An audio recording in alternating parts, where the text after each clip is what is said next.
नमस्कार. माझं नाव डॉक्टर अभिजित तोडा आहे. मी पवार साहेबांना बघतो आहे. थोडंसं फिजिकल एक्झर्शन झाल्यामुळे छातीत कफ झालेला आहे, म्हणजे छातीत थोडंसं कंजेशन आहे आणि आम्ही योग्य त्या तपासण्या पाठवलेल्या आहेत आणि ट्रीटमेंट चालू आहे. आता कंडिशन एकदम स्टेबल आहे आणि तपासणी आल्यावरतीच आम्हाला जे काही त्याच्यात बदल करायचा असेल ते बदल करू.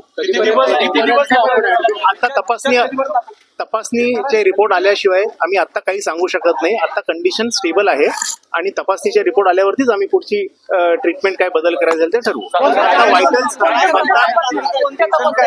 थोडंसं मी सांगितलं फिजिकल एक्झर्शन असल्यामुळे थोडंसं कंजेशन झालेलं आहे आणि आता सगळे व्हायटल पॅरामीटर्स सगळे स्टेबल आहेत.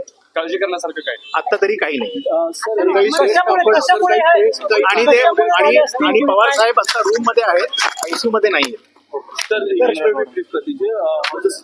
See, because of physical exertion, there was some congestion in the chest.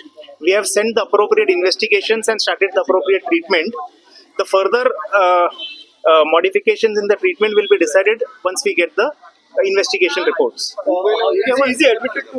He is admitted to a private room, and at the moment all the vital parameters are stable. What is the reason they have been admitted? By vital parameters you mean the oxygen level, the blood pressure, the saturation, everything has been normal. It is because of physical exertion 2-3 दिवसापासून त्रास असेल. सरांच्या 2-3 दिवसापासून त्रास आहे. नाही बोलतायत sir, बोलतायत. 2-3 तासात आपल्याला रिपोर्ट मिळेल. नाही असं तर मला माहित नाही.